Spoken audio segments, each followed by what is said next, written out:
Welcome to Seattle Public Utilities Ask Evelyn Live, where we answer your questions about compost, recycling, garbage, and other trashy topics. I'm your host, Becca Fong.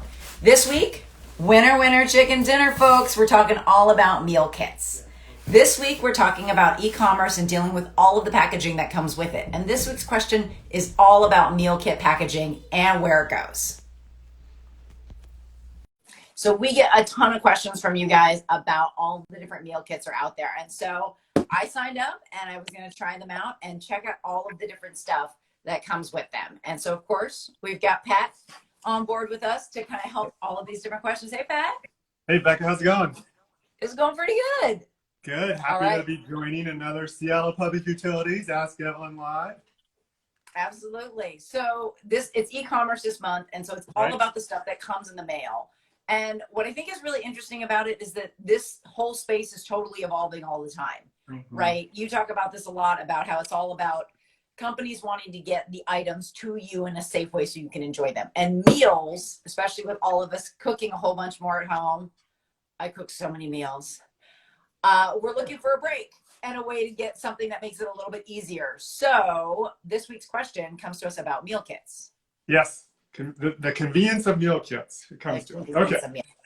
Quick question here. Hi, Evelyn. I'm really confused about what to do with all the packaging that comes in a home delivery meal kit. I have gotten a variety of kits: Blue Apron, HelloFresh, Sunbasket. They all have some type of insulation, ice packs, and a variety of food wrappers. They all vary in type of materials and labels. I'm skeptical about all of it. Can you help me figure out where does it all go? Oh, man. Is there such a thing? Yes, there are so many different types of packaging with meal kits, and here's the quick answer. So insulation, most of it's mixed materials, so realistically a lot of it's probably going to go in the garbage. Ice packs, those are really hard too because they usually have a waterproof outer layer and then some kind of center to them. You want to make sure that either you can reuse them, which is awesome. That's what I was going to say. Yeah. I mean, if you're an intermittent user of these services, having a few ice packs in the freezer is a good thing for your outings and to-go things and weekends out or whatever. They're good quality ice packs. They work. Yes. They hold, but if you're using these all the time, the churn, you just have a lot of them. So yeah, tough to reuse all of those. So those are going to go in the garbage. And then there's all of the miscellaneous food wrappers. And most of those are going to go in the garbage. But let's get into the details. So, Pat, let's start off with this insulation. I've got a sample to kind of show you. Yeah. So this is what came in mine, and it's got all of these different, it's got a plastic poly liner, it's got this foam insulation in it, everything. So they're doing a lot of stuff there. They've got to retain the temperature, to keep food safe for delivery. And then they've got the moisture barrier. And all these companies are, they're, as any company wants to have a decent environmental footprint. So they're really trying to, squeeze themselves into that space of like, oh, we have recyclable materials. Unfortunately, in the Seattle program, that is not a rigid plastic container. And so we don't take plastic that isn't rigid plastic in our program. So it's a thumbs down for us in Seattle.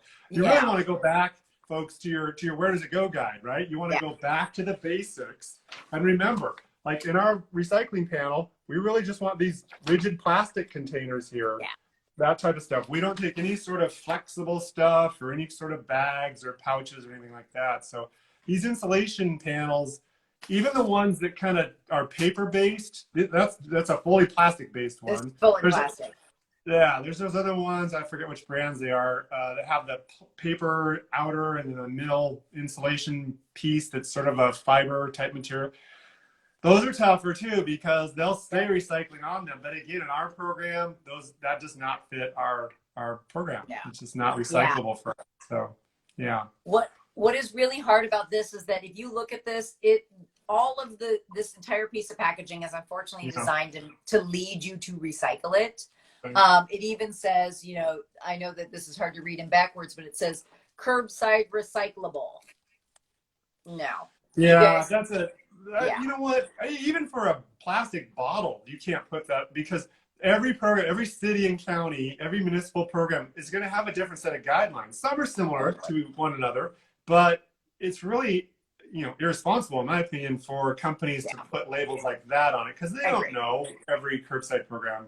what is accepted and what's not through their local recycling service providers. Because, the cities can only do what the companies that manage recyclables contract with them to do. So everybody has their own sort of agreements and cost centers, and it's not possible for a company like that to say that and for it to be true across all their customers. It's just not a good thing, I don't think. Sure, totally. And actually, we got a question here in the chat. It says, what if the insulation is more of a compressed cardboard material mixed with a brown paper liner? Really good question. And we're seeing a little bit more of those. That is really hard because we've talked about, the value in paper as far as a recyclable is in the fiber. And so the outer paper may be thicker, but the majority of like an insulated material is the airspace, right? And so generally this filler material is not that great. So in general, we still encourage you to put it in your garbage or to reuse it. But, absolutely, Tana Talk, send us a picture of something that you're thinking about. We'd love to get that. You can either send it to us in social or send it to us at askevelyn@seattle.gov, because getting more examples of that stuff is super helpful. Yeah. I think, there was a product that came through the Ask Evelyn inbox recently that was a similar product. It had a fiber-based inner insulation member, and then the outer parts were a very thin layer of paper with a pretty thick layer of plastic film to do the condensation kind of moisture barrier thing. And so, like you mentioned, Becca, in the end, what are we talking about here? Not a lot of fiber, right? So when we say yes to a milk carton or a frozen food box, that's paperboard. I mean, that's oftentimes virgin paper fiber, super thick when you think about paper. I don't have something handy here, but pretty thick paper, with a coating on it. So it's worth it for the recycling companies to deal with the removal of the plastic film to get to that good fiber. When you're dealing with those insulation panels, like similar to the one you were holding up, but in the paper version, they use such a thin coating of paper and so much plastic or other non-valuable commodity elements. It may have insulation value, whatever that middle section is, but it's not pulp. It doesn't have that, value to the recycling company. So it's really challenging. I know it's difficult when the customers see all these markings and labels and claims things by the company. So hopefully we'll be able to tidy that up, with good communication with those companies. But, we're just one city on the map, and there's a lot of markets out there for them to sell within. So it's hard for us to, police that. It's not really, it's a difficult situation. Yeah, absolutely. All right, Pat, we got a couple more things in my box of tricks here. So the other thing that we get a lot of is ice packs, right? And so this is the one that I got. I got 2 of these babies, and it says "Recycle Me" all over it, right? And it has some instructions. It says, cut a corner, empty non-toxic contents into trash, recycle plastic pack. Okay. No, thank you. Well, not in our program. No, But that looks like a type of plastic that would be accepted in the plastic film, plastic wrap, take back, drop off program if it's empty, clean, and dry. So, I don't think those were in the instructions, and so it's hard for them to know what you have going in your, your service area, as I said. But it's a plastic bag, and if it was empty and it was clean, it would fit the plasticfilm.org recycling, plastic recycling. It would. There is a lot of work that's going to go into getting this to be ready to go in there. Again, reuse it or put it in the trash or see if somebody else wants it. We did have, before this instruction about dumping the contents in the trash, never put these down your sink. No. This is going to cause a huge backup for you. Even if it claims it's water, probably not a good idea because you don't want that clogging your pipes. So, unfortunately, thumbs down on the ice packs, which is a bummer. All right, a couple more things in here, Pat. There's kind of the miscellaneous packaging in here. I mean, there's let's see, I got like a little cardboard thing. Of course, this can be recycled. Little divider, totally recyclable. Nice. So that's good. I got about a zillion of these little plastic pouches. Yeah, that's what I was gonna say. These little bits and parts, the little ingredients they provide for you. Any of that stuff, of course, is not recyclable. It's not meeting the criteria. So it's thumbs down. Even like if you get little pouches in there and stuff, these are those, typical little pouches. These are not accepted for recycling either. It seems like to me, in review of these, home delivery meal kits, like the meal kits you buy at the supermarket. You know, we buy these. These are the ones that have there's a bag of croutons and a bag of dressing and a bag of other bacon bits or whatever. So all these things, usually garbage. It's convenient. It's handy. It's, you know, good food, and you can assemble it at home. But in most cases, what we don't want to have folks do is think, oh, I've got all this stuff and I really wish it was recyclable. So step away from that ledge, folks. Do not go into the wish cycle zone. It is not recyclable. Yeah. Totally. So one other thing I have in here too is I got the food came. Let me find a place to put all my stuff here.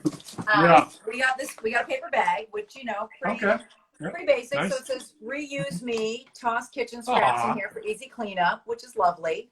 That's great. So which is great. You could totally do that. And I think, you know, it's got this sticker on it, you know, so you want to make sure that that baby comes off. It's a lot like you wouldn't throw your whole piece of fruit with the plastic fruit sticker on it. You'd want to peel this off first, right? That's right. And then you could put it in the compost. Or if it's empty, clean, and dry, it can go into your recycling as well. Right. So, right. Yeah. I think that's great. That's a good reuse. I mean, you know, let's do what we can there to reuse some things. But obviously, you wouldn't even have to take the label off to recycle. It looked like a paper label. I mean, it's sticky. It's got adhesive, so you don't want it in the compost. But, you know, nonetheless, that's good. Here are some other things I have, like these types of little rigid plastic snap top containers. Now, this didn't come in a meal kit, but this is very similar to what comes in meal kits often. And so these are fully recyclable. They're over that 3-inch diameter, you know, rigid plastic size thing. Just like any other little tub or container is accepted in our programs, you can put those contents from your meal kits in your recycle bin, empty, clean, and dry. Totally. Yeah. We've got one more comment here, and it says, in regards to the ice packs, are there any indicators of the filler is compostable if it's primarily water? It's really hard to know what is all in there. We've definitely seen different claims, and you guys have written us questions about different companies that use stuff with like a pulp and water, and just not knowing what's truly in there. You know, again, we talk a lot about the compostability, Pat. You talk about when it's a value add, when the processors actually want it.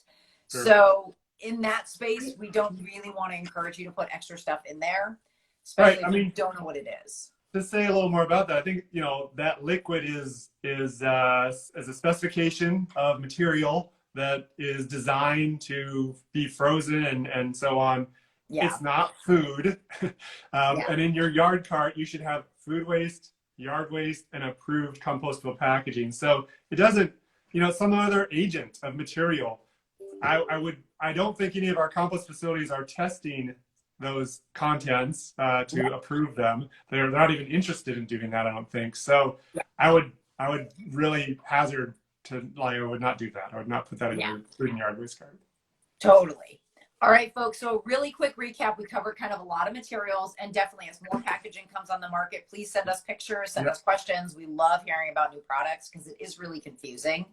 I think the first thing is when in doubt, find out. Of course, check out the Where Does It Go tool. Drop us a note if you have some questions about it. And then, Pat, you talked about all of these products are kind of designed to lead you right up to the edge of wish cycling, right? So really step away. Step away. Resist the urge.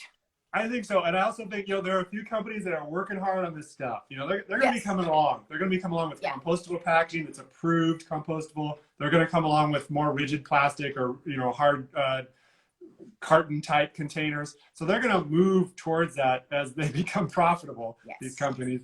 But the point, and they also the ice packs. There's also some reuse programs where take back programs are in place. So if you're happy with your supplier of your meal kits, talk with them about these things. And as we always say, as consumers, you have a lot of power and you have a voice. So use it to encourage your vendor to do, you know, to move in that direction. Totally. And then, of course, folks, remember your basics. Empty, clean, and dry, for sure. And then rigid containers over 3 inches, like those, you know, cool, like herb containers you had, Pat, that often come in meal kits. Those are totally good to go in your recycling. You know, you don't want to use any of your mixed materials. If it's a mixed material, it's probably best to go in the garbage. Yeah, that kind of stuff. And then, you know, plain paper wrappers, If they're clean and dry, go ahead and recycle them. If not, if it's just paper, you can go ahead and throw it in the compost. So, That's right. Sounds all right, good. yes. So there was a lot there, but definitely, you know, keep your questions coming. We look forward to them. It helps us learn what's going on in the marketplace. So, one quick reminder too, on the 22nd or 22nd, the 25th of September, which is a Saturday, not this Saturday, but next Saturday, we are doing one of our fall collection events at the Rainier Community Center. So if you've got electronics, styrofoam, paper for shredding, light bulbs, batteries, go check out our Beyond the Cart page. We'll of course have a link in the show notes, but come on down, bring your stuff. We're happy to take those things from you. If they're still good, we'll put them to reuse. If not, we'll help you recycle them. So that's great. awesome. Another great event. Yes, it's going to be a good one. We've got actually 3 more for this year. So we have this next one's coming up in Rainier Valley, and then we've got 2 more coming up. One in Capitol Hill, one in Lake City. But we'll keep you up to date on those. Sounds all right, good. folks. Thank you guys for tuning in, and as always, great questions. Keep them coming. Appreciate the comments for those of you that tune in every week. That is so fantastic. And you know, keep those questions coming to us. And with that, we will see you next week. And I'm Becca Fung. Remember, life's simpler with less stuff. I'm Pat Kaufman. Remember to recycle right. See you next time. Bye. Bye.